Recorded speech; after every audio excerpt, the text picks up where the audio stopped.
ابويا زمالك، ابويا ناس، لعب دي، فين الاداء؟ فين الروح؟ يا ابو ده كسبانين 4 نحن. اي نعم يا احمد، نحن كسبانين 4 بس ما فيش اداء يا احمد، اهم حاجه الاداء يا ولدي. تعرف لو كسبت 1-0 يا احمد هردي احسن ما كنت كسبت 4 ما فيش اداء يا احمد، ولا في جمل فنيه ولا يا راجل. ده دونجا شغال يخترع لي يا راجل، عامل لي فيها فريق يعني ساعه كل دقيقه يلعب لي طويل يلعب لي طويل. هي بتاعت عبد الله السعيد بس دي في مصر كل مالها دونجا على جديد.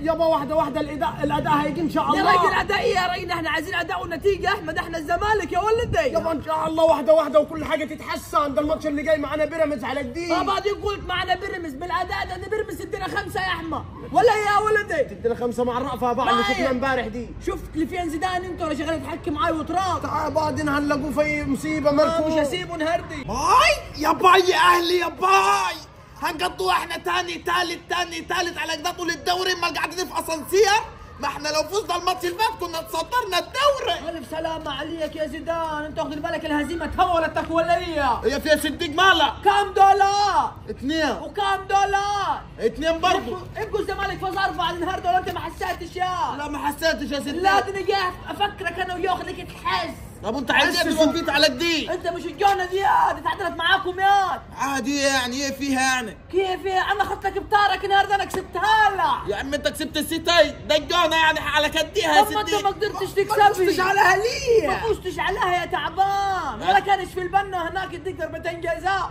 ولا يحسب لك طردين ولا حاجه. انا بس صديق بعد عني دلوقتي بالله عليك عشان في حسابات في مخي على جديد. احنا الثاني ولا الثالث في الدوري؟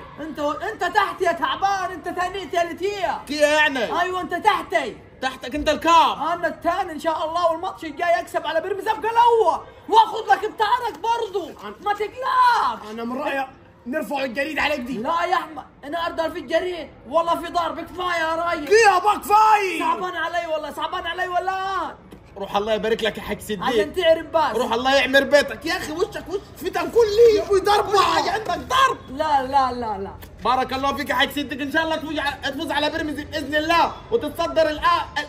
بص الدوري يا رجيل، انت بغيرك رجيل.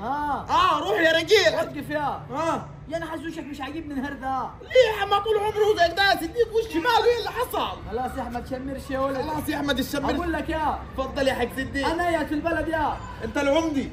لا انا يا. انت سيد الناس. انا يا. انت الحق صديق. انا يا. انت عاوز تضرب وخلاص. اوعى يا راجل. يعني خدت حصانه منه داي. ايه خدت حصانه فيما بعد. ان شاء الله النهارده حصاني فيش ضرب. النهارده في فنيات بس عايز اتكلم عن نقطه صغيره. هي يناير الانتقالات قربت تخلص. بتوع الزمالك دول مش ناويين يجيبوا لنا صفقتين، يجيبوا لنا اي حاجه اي مصلحي. المفروض يعملوا اي نوش جديد في النادي. ولا هم يفاجئونا ان شاء الله. ان شاء الله يابا ممكن يفاجئوني. هيقول لك ساديو ماني ماشي من النصر ممكن يجيبوه. وشلبي يروح فين؟ صح. احنا عندنا شلبي. صح. برضه نمشوا شلبي ونجيبوا منيه. ليه احنا مجنونين؟ لا مش مجانين. انت نكس نحن واخدين بالك ونقول ان احنا نمشوا دونجا ونجيبوا مين كانت الاتحاد برضه. اي والله يابا. يلا بينا يا احمد.